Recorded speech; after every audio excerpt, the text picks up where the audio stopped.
Hello, this is Edith Newmeyer, and I'm the author of the book, The Mystery of Adam. Today, I want to talk about this really interesting thing that's going on called the Deal of the Century. Jared Kushner was making a Middle East deal. I better look at it here on my computer. Jared Kushner just released his Middle East plan for peace to prosperity, and the Saudi kingdom is urging the Palestinians to accept it. They just might do it. So that is the headlines. And I want to talk about this today. Lots of people are already thinking about, oh, this is the 7-year peace deal that the Antichrist is going to make. I cannot personally find that at all, okay? Of course, there's a lot of things that I cannot find in the Bible that we are hearing today in connection with end times. Unfortunately, that's the way it is, that we have a lot of false ideas floating around out there. Now, this peace deal is actually, could be pointing to a prophecy, okay?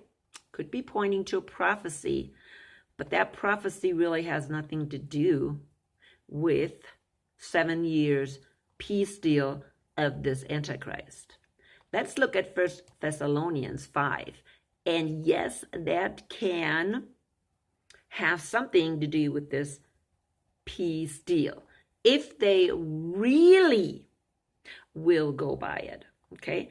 But this peace deal is not 7 years long. Let's read in 1 Thessalonians 5, starting with verse 1. Now concerning the times and the seasons, brothers, you have no need to have anything written to you. And just want to let you know, this is about the return of Jesus and the rapture. Okay, I know a lot of people read in chapter 4. Okay, when Jesus returns and gets his bride, and the death in Christ will rise first. And then we who are still alive will be caught up with him in the air. That's what he's talking about here. So, for you yourself are fully aware that the day of the Lord, okay, that's the day of the Lord, will come like a thief in the night. While people are saying there is peace and security, then sudden destruction will come upon them as labor pains come upon a pregnant woman, and they will not escape. But he says, but you are not in darkness, brothers, for that day to surprise you like a thief. Do you understand this? We are not going to be surprised like a thief, okay? But the world is, okay? He will come like a thief to the world.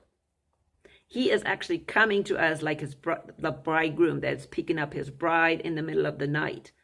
And after that, what is happening? Total destruction.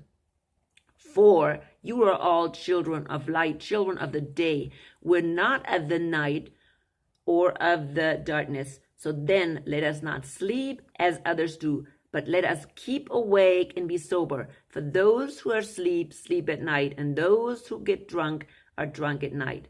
But since we belong to the day, let us be sober, having put on the breastplate, faith and love, and the helmet of hope of salvation. Now, this is an important one, verse 9. For God has not destined us for wrath, but to obtain salvation through our Lord Jesus Christ. Right there is everything about the end you need to know. Okay? Here we see that the rapture will happen first. Then they're saying, at the same time, they're saying peace and security.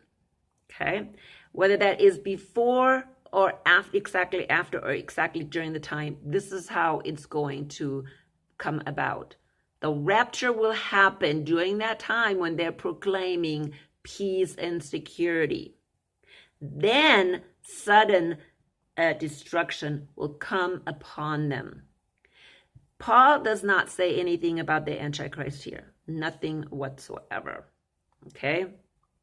He's just talking about that there will be peace and security, or at least people think there is peace and security. But he's saying sudden destruction will come. This does not mean 7 years later or even 3.5 years later.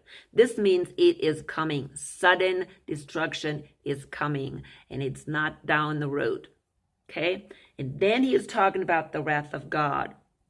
In verse 9, we are not destined for the wrath, because that's what he's talking about. When you talk about the day of the Lord, you cannot ignore the wrath of God. You just can't.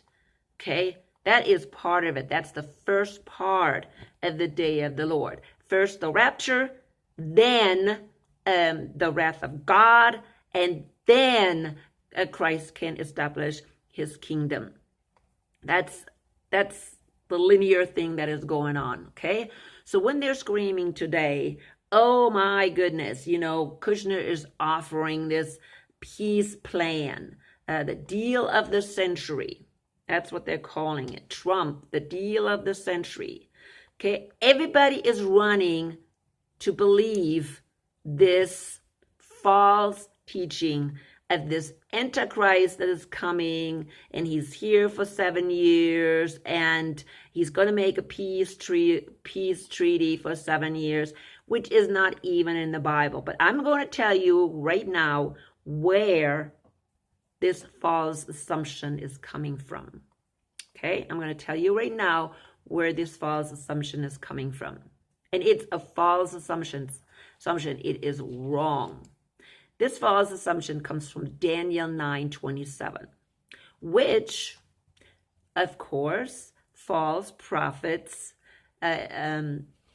use that to teach a false end times doctrine. Okay, let's read it. Now, first, before I go there, Daniel 9, or a big part of Daniel 9, is about the 70 years of Daniel.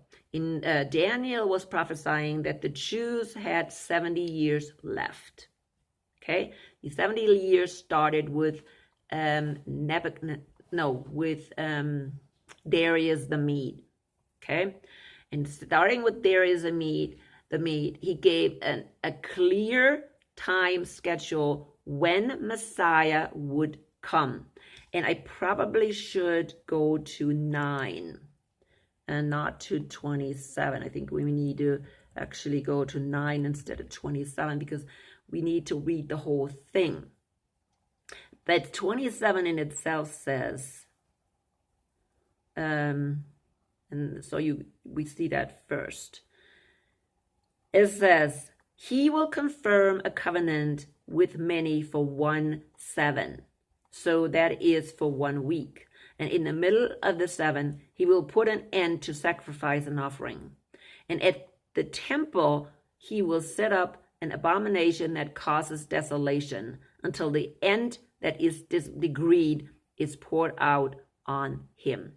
Many people believe, because of these false wolves, these wolves coming in sheep's clothing, coming into the church and teaching false doctrine, many people believe or are taught that this refers to the Antichrist. So he's only saying he will confirm a covenant with many for 7. Now he is only talking about he. So how in the world do we know who this he is? How do we know who this he is? Who is he referring to? Okay, who is Daniel referring to when he's using the word he? What is this whole section about? Well, let's go to 26.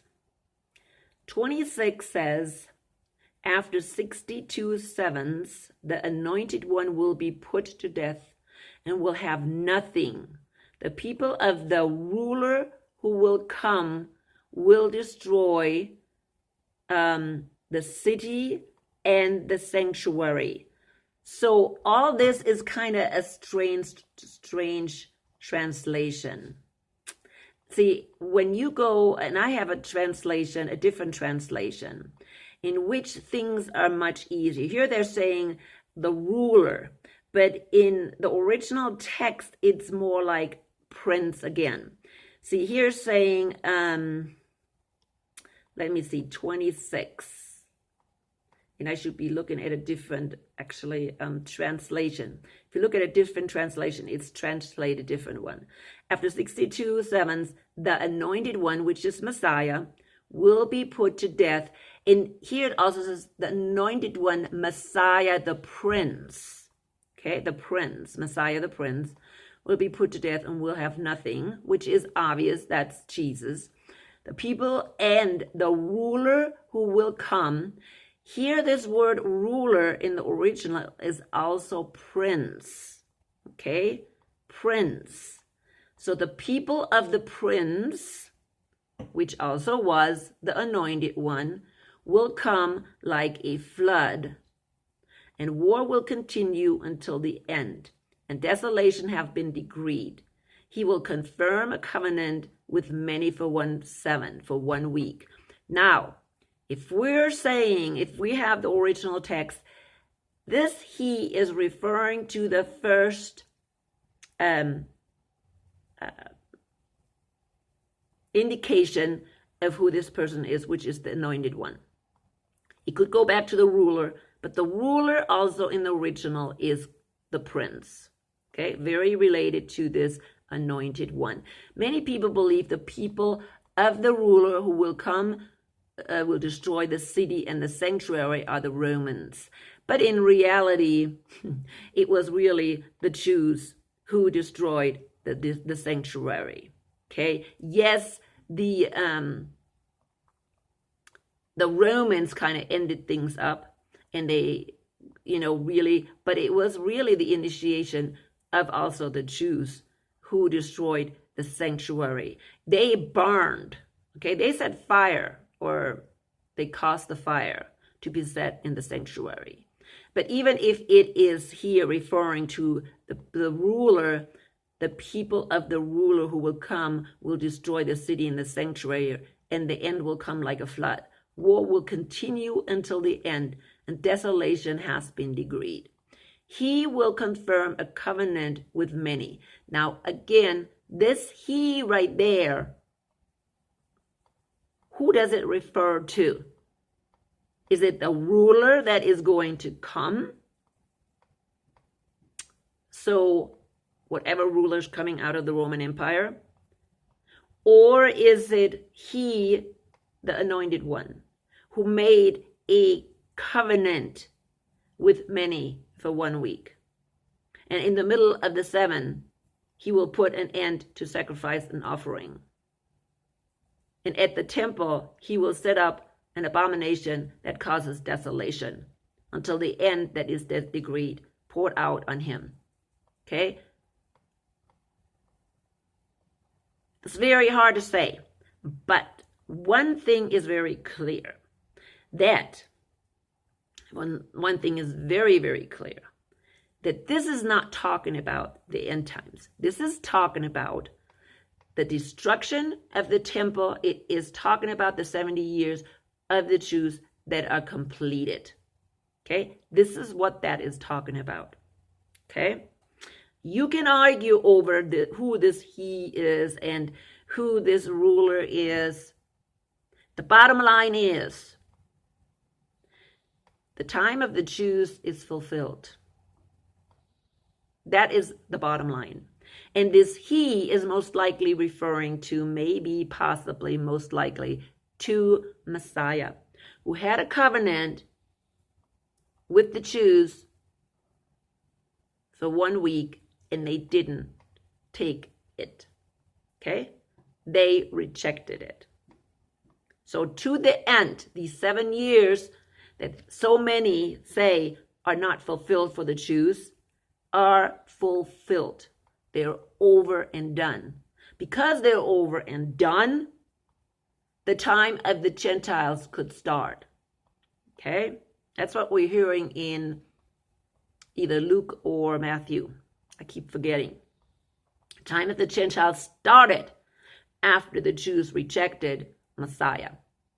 And that's what Daniel was describing here.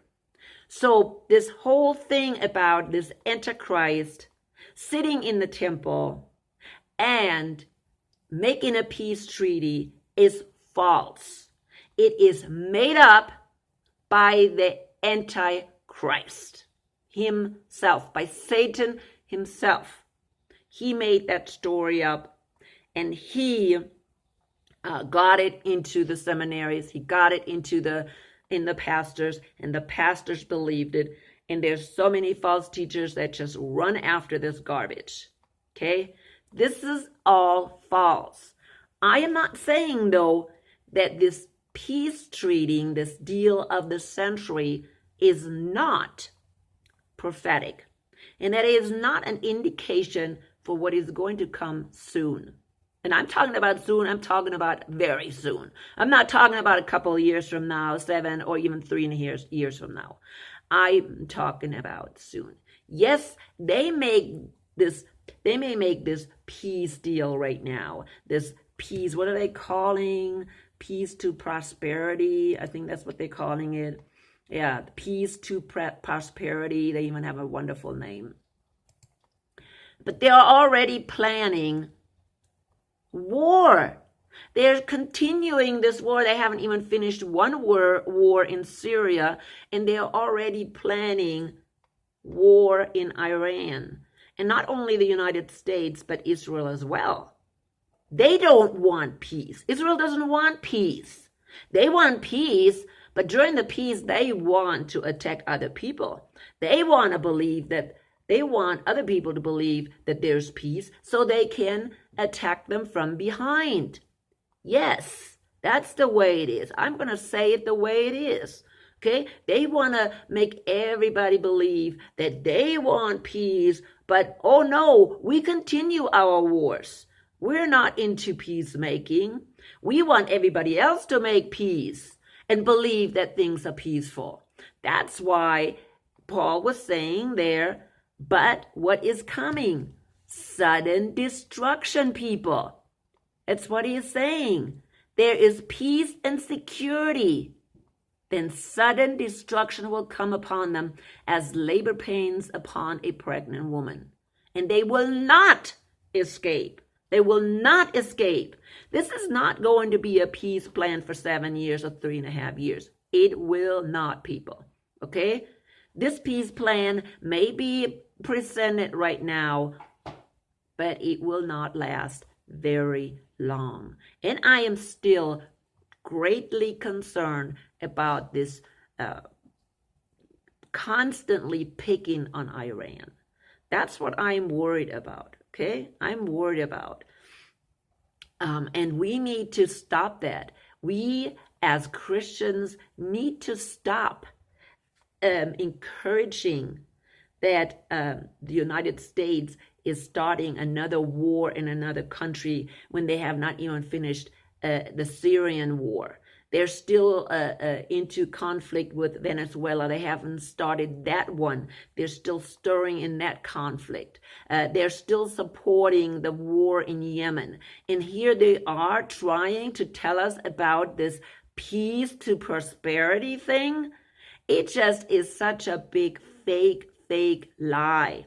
How can anybody talk about this stuff when they're doing these war stuff? Oh yeah, because they want everybody to fall and to follow them. There is no other way. Hey, it's going to be peace if you do what the United States and Israel says. That is the bottom line. But it's not going to happen that way. Okay? Here, Paul was telling us clearly, when you say peace and security, guess what? Sudden destruction will come. And it will. They will start that war. There is no doubt in my mind. They will not. They're going to say, oh, Iran doesn't want peace, and so they are attacking them because, oh, we're going to force peace on everybody. That's exactly what they're going to do. Well, anyways, I just wanted to share these things with you, especially 1 Thessalonians 5, that first part. And you may have to also read the end of chapter, did I say first? No, it's chapter 5. 1 Thessalonians chapter 5. And then read chapter 4 at the end. That will help. And then, of course, Daniel. The 70 weeks of Daniel, which you can find Daniel 9. Yep, Daniel 9. And it's 25 to the end. That's the 70 weeks of Daniel. But that is done. I know lots of people do not agree with that. I know that. Lots of people still think there's 7 years left for the Jews. No, Jews do not have any more time left. The time for them is over. The time of the Hebrews is over. Okay, they rejected him, and now it's the time of the Gentiles. And after the time of the Gentiles, people, the wrath of God will be poured out. And that's just it. And it's what we read again in 1 Thessalonians. Okay, and I have done many videos about that. And there's also one in Isaiah which tells you clearly the rapture will happen. After the rapture, the wrath of God. Okay? And after the wrath of God, the kingdom will be established because he destroyed all his enemies. So during that wrath of God, there's not too much time for somebody to accept Messiah. Yeah, people will have some short time. What? I have no idea how long the wrath of God lasts, but it is not going to last that long. And I don't think 7 years is, I don't think it will last 7 years. So anyways, and I am also not sure that during this time, the Jews will really run and realize who Messiah is. They may realize at the end, after everything is destroyed. Then some of the Jews, remnant, the ones that have not been killed, maybe they realize, oh, wait a minute, what have we done? Okay, we have rejected Messiah. But make no mistake, during the wrath of God, everything is going to be destroyed. All the enemies of God will be destroyed. That is including the Jews who are not believing in Messiah. They're enemies of God right now. Sorry to have to tell you that, but it's the truth. If you are not believing in Messiah, you are an enemy of God. It doesn't matter whether you're Jew or Gentile, it doesn't matter. And if you're an enemy of God, you are going to be destroyed. Even if you come in faith into Messiah during the wrath, your chance to survive is very slim. Very, very, very slim. I'll guarantee you that. Because all the horrible things that are happening are not very, they're not good. Okay? Probably at least 2/3 of the world will be destroyed, or maybe 2/3 of humankind will be destroyed. I'm not even sure if there's a third left. Okay, look at the wrath of God. Look at the wrath of God in Revelation. What did I say all the time? It's 8 through 11, and look at chapter 16 as well. It is devastating. It's going to be devastating, and that is exactly what Paul was talking about here. Sudden destruction of everything on this earth. Okay? Sudden destruction. And then, the Third World War is going to happen, and that Third World War will culminate in Armageddon, and that will be the end. Okay? Where the blood is so deep, up to a horse's bridle? I don't know how high that is, but it looks like it's pretty high for me. It seems to be pretty high for me. Okay? Very deep blood standing, the blood of all the people that were led to Armageddon, which is in front of Israel, okay, which is in that region, in whatever. That's now what the result is of their peace and security. That we're going to end up having total destruction. Anyways, I'm going to come to the end. Please let the Holy Spirit guide you, and stop being deceived by these false teachers. Read this yourself and really pray that the Holy Spirit will open your eyes.